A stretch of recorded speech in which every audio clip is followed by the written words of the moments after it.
আমার 1 নম্বর পয়েন্ট হচ্ছে 5,50,00,000 থেকে 6,75,00,000 আপনাকে অডিট করতে হবে।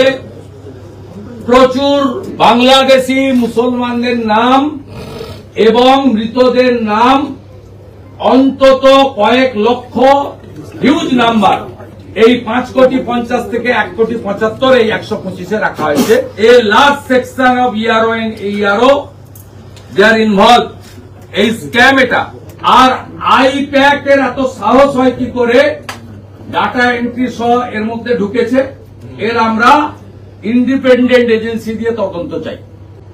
বাইরের রাজ্যের IPS অফিসারকে আনুন, সিবিআই কে আনুন, সিবিআই কে আনুন, সিবিআই কে আনুন।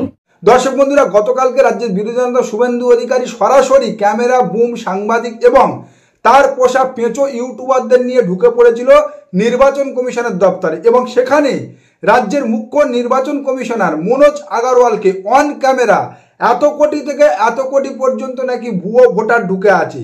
এ পর্যন্ত যে ডাটা এন্ট্রি হয়েছে বা ডিজিটাইজেশন হয়েছে তাতে নাকি 1,20,00,000 ভুয়ো ভোটার বা বাংলাদেশি অনুপ্রবেশকারী রোহিঙ্গা ও মৃত ভোটার আইপ্যাক ঢুকিয়েছে। ইমিডিয়েটলি আপনাকে তা অডিট করে বার করতে হবে, সিবিআই তদন্ত করতে হবে বলে ধমকে চমকে এসেছেন। আর আজকে বিনা তথ্য প্রমাণে নির্বাচন কমিশনের দপ্তরে ঢুকে লাইভ স্ট্রিমিং করে আঙুল হুঁচিয়ে মুখ্য নির্বাচন কমিশনকে ধমক চমক দেওয়ার অপরাধে শুভেন্দু অধিকারীর বিরুদ্ধে রাজ্যের নির্বাচন কমিশনের পক্ষ থেকে রেস্ট্রিকশন নোটিশ জারি করা হয়েছে। 26, 27, 28 যে 1,25,30 লক্ষ এন্ট্রি হয়েছে, এর মধ্যে মিনিমাম 30-40 লক্ষ যাদের হিয়ারিং এ ডাকা উচিত ছিল বা নাম থাকা উচিত ছিল না, অর্থাৎ আনম্যাচ ডেট এবং শিফট লোকের ওটিপি নিয়ে বিএলওদেরকে দিয়ে জোর করে এন্ট্রি করিয়ে দিয়েছে এরা।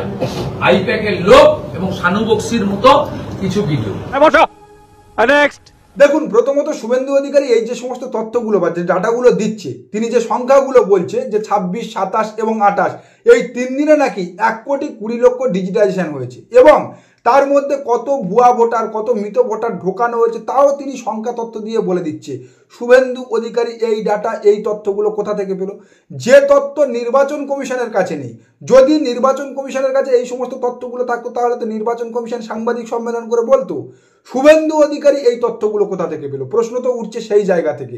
শুভেন্দু অধিকারী যে সিবিআই তদন্তের দাবি করছে, হ্যাঁ অবশ্যই সিবিআই তদন্ত কেন, এখানে সুপ্রিম কোর্টেরও হস্তক্ষেপ করার দরকার আছে। কারণ শুভেন্দু অধিকারী এসআইআর শুরুর আগের থেকে যে সমস্ত এসআইআর সম্বলিত বক্তব্যগুলো রাখছিল সেগুলো কোনো না কোনো রাজনৈতিক মঞ্চ থেকে, কিন্তু যখন শুভেন্দু অধিকারী নির্বাচন কমিশনের দপ্তরে দাঁড়িয়ে এবং মুখ্য নির্বাচন কমিশনারকে সামনে রেখে লাইভ স্ট্রিমিং করে অন ক্যামেরায় ধমকে চমকে এই তথ্যগুলো দিচ্ছে, নিশ্চয়ই তাহলে তার পিছনে শুভেন্দু অধিকারীর কাছে স্ট্রং এভিডেন্স আছে।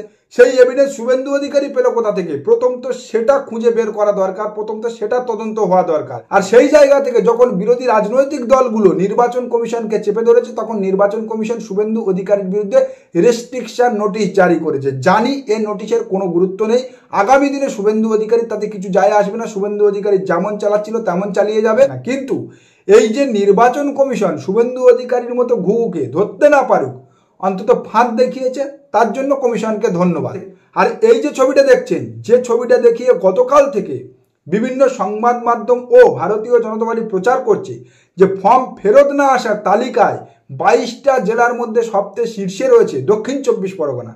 অর্থাৎ তারা বলতে চাইছে যে দক্ষিণ 24 পরগনা, যেটা তৃণমূল কংগ্রেসের শক্ত ঘাঁটি, সেখান থেকে নাকি সব থেকে কম এনুমারেশন ফর্ম ফেরত এসেছে। অর্থাৎ সেখানে 100% এনুমারেশন ফর্ম গ্রহণ হয়েছে এবং তা নির্বাচন কমিশনে জমা পড়েছে। তারা কিন্তু সুকৌশলে এটা দেখাচ্ছে না বা এটা প্রচার করছে না যে এনুমারেশন ফর্ম ফেরত না আসার 4র্থ নম্বরে রয়েছে মালদা জেলা, যে মালদা থেকে 216টা বুথে একটাও এনুমারেশন ফর্ম ফেরত আসেনি, এবং পঞ্চমে রয়েছে নদিয়া, যেখান থেকে 130টা বুথে কোনো ফর্ম ফেরত বা রিটার্ন হয়নি, এবং সপ্তমে রয়েছে পূর্ব মেদিনীপুর, যেখানে 90টা বুথে কোনো ফর্ম রিটার্ন হয়নি, এবং উত্তর 24 পরগনা, যে উত্তর 24 পরগনার 82টা বুথ থেকে কোনো ফর্ম ফেরত বা রিটার্ন হয়নি।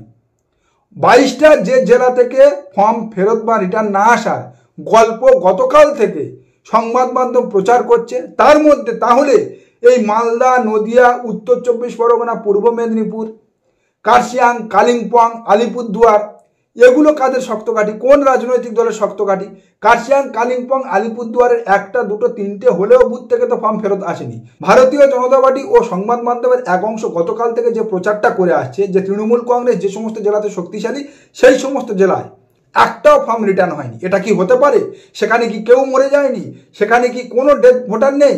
সেখানে কি কেউ শিফটিং হয়নি? কিন্তু তারা এটা একবারও বলছে না যে ভারতীয় জনতা পার্টির শক্ত ঘাঁটি মালদা, নদিয়া, উত্তর 24 পরগনা এবং পূর্ব মেদিনীপুর থেকেও একটা বড় অংশের বুথ থেকে কোনো এনিমেশন ফর্ম ফেরত হয়নি বা রিটার্ন আসেনি। আসলে যে এসআইআর এ বাংলা ও বাঙালির জয় হয়েছে, হিন্দু মুসলমান ঐক্যের জয় হয়েছে এবং ভারতীয় জনতা পার্টির মনস্কামনায় বস্তা বস্তায় গ্যামাক্সিন পড়ে গিয়েছে, এটা কোনো সংবাদ মাধ্যম বলছে না এবং ভারতীয় জনতা পার্টি তো বলছে না। আর ভারতীয় জনতা পার্টি বলবে কিভাবে? এসআইআর শুরুর আগের থেকে চুনোপুটি থেকে রাঘব বোয়াল ভারতীয় জনতা পার্টির সমস্ত নেতা 1 কোটি 1.5 কোটি 2 কোটি বাদ যাবে বলে যে হুইপ জারি করেছিল, আজকের যখন একেবারে এসআইআর শেষের পথে এসে দেখা যাচ্ছে তাদের সেই মনস্কামনা ব্যর্থ হয়েছে, বাংলার জনগণ তাদের সেই মনস্কামনা ব্যর্থ করে দিয়েছে, তখন সাধারণ জনগণের মধ্যে প্রাসঙ্গিক হওয়ার জন্য কোনোভাবে জনগণের নজর সেখান থেকে ঘোরানোর জন্য কিছু একটা বলতে হবে, কিছু একটা করতে হবে। তাই এখন যাকে সেনাপতি ভেবে তারা নবান্ন দখলের স্বপ্ন দেখেছিল, বঙ্গজয়ের স্বপ্ন দেখেছিল, সেই নির্বাচন কমিশনারকে ঝাঁক বেঁধে শিয়ালের মতো আক্রমণ করতে শুরু করেছে। আমরা তো জ্ঞানেশ কুমারকে বলছি যে আপনি দিল্লিতে বসে থাকবেন না, আসুন বাংলায় এসে দেখুন, একটু মুর্শিদাবাদে যান, মালদায় যান, বীরভূমে যান, দক্ষিণ 24 পরগনায় যান, গোসাবায় যান, আপনারও জীবনে একটা অভিজ্ঞতা হবে। দিল্লিতে বসে থাকলে হবে না। আমরা দাবি করছি যে জ্ঞানেশ কুমারকেও আসতে হবে কলকাতায়, কারণ সারা ভারতবর্ষের রাজনীতির সঙ্গে পশ্চিমবঙ্গের রাজনীতির একটা মৌলিক পার্থক্য আছে। দিল্লিতে জ্ঞানেশ কুমার বসে থাকবেন, উনি জ্ঞান গর্ব 2-3টে স্টেটমেন্ট দেবেন, আর পশ্চিমবঙ্গের স্থিতি অন্যরকম হবে, এটা হতে পারে না। গজব টুপিবাজ আদমি। এতদিনে আপনি একেবারে ঠিক কথাটাই বলেছেন, যে কথাটা আমরা বহুদিন আগের থেকে বলে আসছি যে সারা ভারতবর্ষের রাজনীতির সঙ্গে পশ্চিমবাংলার রাজনীতির একটা মৌলিক পার্থক্য রয়েছে, যে পার্থক্যর কারণে আপনাদের মতো কোনো উগ্র ধর্মীয় রাজনৈতিক দল বা কোনো মৌলবাদী রাজনৈতিক দল এই পশ্চিমবাংলার মাটিতে ক্ষমতায় আসতে পারেনি। কারণ পশ্চিমবাংলার জনগণ আজকের থেকে নয়, স্বাধীনতার আগের থেকে রাজনৈতিক সচেতন। পশ্চিমবাংলার জনগণ, পশ্চিমবাংলার ভোটার শিক্ষিত। পশ্চিমবাংলার জনগণ, পশ্চিমবাংলার ভোটার কখনো রাজনীতির সঙ্গে ধর্মকে গুলে খায়নি এবং ধর্মীয় রাজনীতিকে প্রাধান্য দেয়নি। যে কারণে আপনারা ভারতীয় জনতা পার্টি যেমন এই বাংলায় ক্ষমতায় আসতে পারেননি, তেমন মিম বা আইএসএফ এর মতো মৌলবাদী দলরাও ক্ষমতায় আসতে পারেনি এবং বাংলার বাঙালিরা তাদের সেই স্ট্যান্ডটা আশা করি বর্তমানে যেমন বজায় রেখেছে, আগামী দিনেও তা আগিয়ে নিয়ে যাবে। আর যেটা বুঝে গিয়ে বা আন্দাজ করে মনে হয় বিধানসভা থেকে সংখ্যালঘু মুসলমান বিধায়কদের চ্যাংদোলা করে রাস্তায় ছুঁড়ে ফেলে দেবো, বা নো নিট সংখ্যালঘু মোর্চাওয়ালা শুভেন্দু অধিকারীও বর্তমানে তার সভা সমিতি মিটিং মিছিলে 2টো করে মুসলমান এনে তাদেরকে দাঁড় করিয়ে দিয়ে রাষ্ট্রবাদী মুসলিমের জ্ঞান ছড়িয়ে মুসলমানদের সিম্প্যাথি আদায় করতে চাইছে। এই লোকটার দাঁড়ি টেনে দেখান না, প্রকৃত মুসলিমরা তৃণমূল কংগ্রেসকে সমর্থন করার আগে 4 বার ভাবুন। শুভেন্দুবাবু, ও দাড়ি টেনে আপনাকে প্রমাণ করতে হবে না ও কেন বিজেপিতে এসেছে। একটু ধৈর্য ধরলে, কটা মাস অপেক্ষা করলে একেবারে তার দিনের আলোর মতো গড়গড় করে বেরিয়ে আসবে, যেমনটা এসেছে গতকালকের আফতার আলী, হ্যাঁ, স্বঘোষিত হুইসেল ব্লোয়ার, যে আরজিকর কাণ্ডের প্রতিবাদে ভারতীয় জনতা পার্টিতে যোগদান করে ভারতীয় জনতা পার্টির টিকিটে আগামী 2026 বিধানসভা নির্বাচনে লড়ার ঘোষণা করেছিল এবং যার হাতে আপনারা পদ্ম গুঁজে দিয়ে রাষ্ট্রবাদী অভিনন্দন জানিয়েছিলেন। গতকালকের সিবিআই আরজিকর দুর্নীতি মামলার সাপ্লিমেন্টারি চার্জশিটে সিবিআইয়ের বিশেষ আদালতে সেই আফতার আলীর বিরুদ্ধে চার্জশিট জমা করেছে। এই আফতার আলী খুব ভালোভাবে জানতো যে আরজিকর দুর্নীতির সঙ্গে সে ওতপ্রোতভাবে জড়িত, সে একদিন না একদিন ফাঁসবে। তাই আগে ভাগে ভেবেছিল ভারতীয় জনতা পার্টিতে যোগদান করে ওয়াশিং মেশিনে ডুবে নিজেকে বিপ্লবী প্রমাণ করবে। ধরা পড়ে গিয়েছে। আর বর্তমানে যাদেরকে আপনি ওই রাষ্ট্রবাদী মুসলমান বলে এবেলা ওবেলা দুবেলা 2টো করে কুমির ছানার মতো দেখাচ্ছেন, একটু ধৈর্য ধরলে, একটু সময় অপেক্ষা করলে তাদের সুতোটা ঠিক কোন জায়গায় আটকেছে তাও বেরিয়ে পড়বে। প্রতিবেদন প্রায় শেষের পথে, তবে তার আগে একটা দুর্ধর্ষ ক্লিপ আপনাদেরকে দেখাবো, যেখানে গতকালকের সাংবাদিক সম্মেলনে হিন্দিতে বক্তব্য রাখা শুরু করতেই শুভেন্দু অধিকারীর মুখের ওপর দিয়ে বাংলা চ্যানেলের রিপোর্টার সাংবাদিকরা বুম তুলে নিয়ে চলে গিয়েছে। কাল পশ্চিম বাংলার মে এটা তো আমি মালিক নই, আমি সৌজন্য দেখ আমি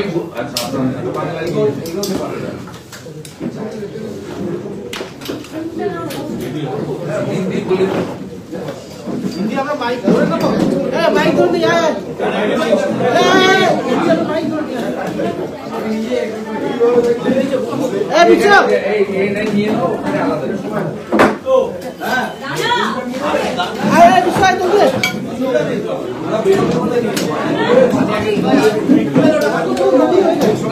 कैसे कैसे लोग रहते हैं यार यहाँ पर। साला तुमको पागल कुत्ते का गाड़ी उठा के ले जाएगा बता रहे हैं हम। দেখলেন যেই শুভেন্দু অধিকারী হিন্দিতে ভাষণ রাখতে শুরু করেছে বা বক্তব্য রাখতে শুরু করেছে, শটাং তার মুখের ওপর দিয়ে বাংলার বাঙালি সাংবাদিকরা বুম তুলে নিয়েছে। এটা কেবল অপমান নাকি বেইজ্জতি তা আপনারা কমেন্টে জানাবেন। আর এরপরেও এই দৃশ্য দেখার পরেও শুভেন্দু অধিকারী যদি বোধগম্য না হয়, যদি বুঝতে না পারে যে আগামী দিনে বাংলার বাঙালিরা কোন পথে চলতে চাইছে, কোন দিকে আগাতে চাইছে, তাহলে বলবো নন্দীগ্রামের মানসিক হাসপাতালটা মনে হয় ঝেড়ে পুঁচে ওনার জন্য পরিষ্কার করে রাখার সময় এসে গিয়েছে। নমস্কার, আজকের প্রতিবেদন এখানেই রাখলাম। দেখা হচ্ছে আগামী কোনো প্রতিবেদনে। আমাদের প্রতিবেদন সম্পর্কে আপনাদের মতামত অবশ্যই জানান আমাদের কমেন্ট সেকশনে।